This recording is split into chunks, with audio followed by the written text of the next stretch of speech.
You can't say it, but you know it's true. Hand me a microphone, Zyler.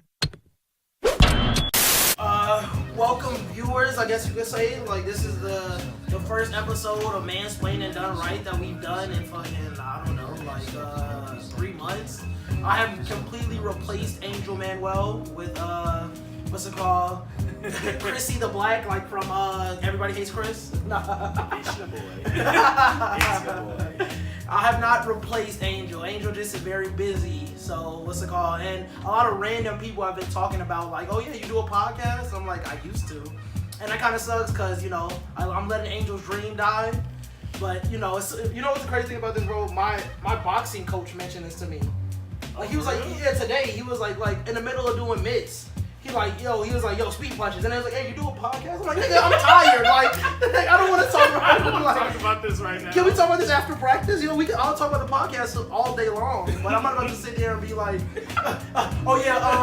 started the podcast last year. You know, we've had a couple artists. You know, I was trying to avoid that. Right. You know? But that's facts though, because it's like it's on a left field too. You like, hey, you got a podcast? Okay, like, wait, where did this come from? Like. And then another one, this was my supervisor. Shout out to Mauricio. He's a supervisor at my job, yo. He came up to me out of nowhere, like, yo, I saw your podcast. I'm like, nigga, how? like, we haven't done an episode in like 3 months. And subscribe, you feel me? They probably just been watching someone's over with. Like, you never know. But bro, I haven't even checked the fucking Mansplaining Done Right YouTube page, so I don't know if people have been viewing it. I have no idea, cause it's like. It just kind of fell off, but they appreciate you if you do go and view. Hell yeah, we do definitely appreciate it because, you know what I mean?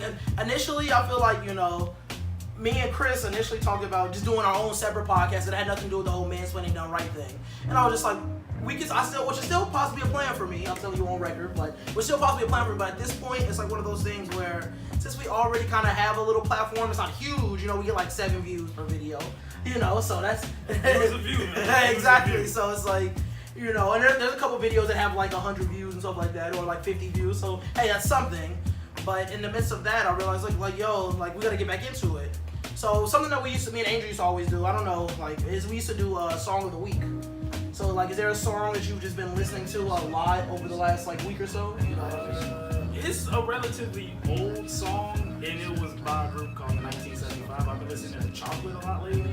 I have no idea why I've just like suddenly been like, yeah, I want to get back to 1975. But wait, what is the 1975? The 1975 is like, they're like British. I don't want to say they're like rock or alternative, but I'll probably put them in that category of rock and alternative. Okay. But they still make music, but the 1975 are like just, to me, just like obscure bands and like people that have a fan base, but nobody really talks about as like other rock or indie or alternative bands. So are they like underground by? No, they're not underground anymore. They've like had music videos and all this stuff. They've been featured on like. Not Music Choice, but like, you know, VH1 and all that stuff. Okay. So they're not, it's like, at first they were like underground when I first heard of them, but they weren't like but now no longer, they're not underground at all. They actually make some pretty good music. Okay. But Chocolate is like damn near one of their first songs. like besides the city that came out, like Chocolate is damn near one of their first songs, and it was one of the first songs I heard by them. And this week I've just literally been listening to that nonstop, like all fucking day for some reason. I feel you 100%, bro. On not that song simply because I never heard. I mean, there's a British band making a song called Chocolate. That's racist. But I mean, first of all, is there anybody black in that band? It's no, and they're not talking about chocolate as in skin, my boy. Okay. What about chocolate the candy? Probably. That's still now chocolate is still relatively up in the air of what they're talking about. That's still ableist, bro. Man. Look, you gonna do what you gonna do. Like you gonna take what you gonna take, my guy. I mean, I don't know. I'm gonna have to check that out. See, this is great. You know what I mean? Like, you know, my song of the week though. Whatever. So I've been listening to McDonald's Line by K More the Goat. Okay, I'm like, wait, you been listening to what? Who? Okay, so McDonald's Line is literally just, it's like, K More the Goat is like an Instagram, I don't know if you would really call him a comedian, because, you know, I don't think he does like stand-up and stuff like that, but he's like an Instagram famous guy who does like funny skits and stuff like that. Mostly funny, and what's it called? He released a mixtape, it's called The Damn Tape. and it's like on Apple Music and all that stuff like that. But it's under like the comedy album, and all the songs are just like weird shit. Like it's called. The song is literally about trying to get a girl's number that's in a McDonald's. I'm like, what did he say? He said, I'm trying to talk to you. Give me a number 3. I'm trying to be your boo. Like, and it's literally just about, like, seeing a pretty girl at McDonald's and trying to, like, flirt with her. I mean, you've been into that shit since, like, grade school, so I'm actually not surprised. I just like the sound of it, you know what I'm saying? And, like, that's true, though. Like, it's a weird-ass project. Like, there's a couple other songs on it, like, there's one called Titty Milk. And it's literally just about, like, bro, it's a comedy album, so the whole album is, like, it's like turn-up songs, but the Titty Milk song is literally about him saying, like, yo, when it comes to you getting like him getting a girl pregnant, I got first dibs on the titty milk. Oh, like fuck your kids. So they take like the Lonely Island approach to like certain music. Yeah. Exactly. Okay, I can actually rock with that. I might have to check that out. Yeah. Look it up, bro. It's called The Damn Tape. I came over the go. So where do you want to start now? Since we've established what random music we've listened to, we can definitely start with my boy Earl Sweatshirt. Some rap songs.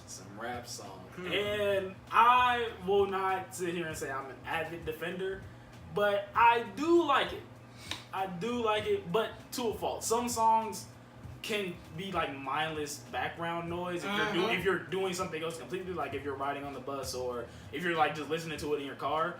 A lot of songs go completely over your head and you realize you've been listening to an album for the past like damn near 30 minutes without realizing that you are listening to a goddamn album. Then you're just riding and it's just background noise and you're just like, oh shit, I still have this on. Yeah. So you probably will go to change it after that. But the few songs that are featured on that are actual songs that you actually can like ride, that you can actually vibe to and like listen and actually understand the lyrics are pretty damn good for Earl standards. Now it is definitely not I don't like shit, I don't go outside.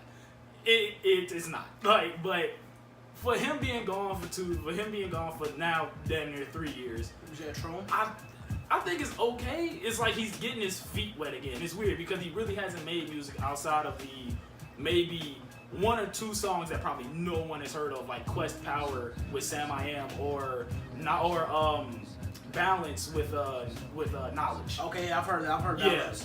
But if you haven't listened to Quest Power, please go listen to Quest Power. Oh yeah, I mean I've never heard that. I guess I gotta check that out. But man, I agree 100%. It's like one of those things where I could listen to that album even though a lot of the songs are really loud and obnoxious to an extent, which is their style, which isn't a bad thing because I love Tyler, I love Earl. They're really and Damo. Those are like the only 3 people from Odd Future that I like. But as a whole, like you said, bro, it's a lot of you can miss the whole album and not care. Like precisely. I've listened to it completely once, and I've listened to like a couple different songs. Where I was like, oh, I kind of like that song, so I'm gonna go back to it, a handful of times. But at the end of the day, I'm gonna be real. When it came to this wait, I'm just like, yo, what the fuck is this? And honestly, I'm gonna be real with you, bro. Like waiting 3 years for this album, it was like, come on, Earl. Like when Doris came out in 2013, like niggas was like, whoa, like.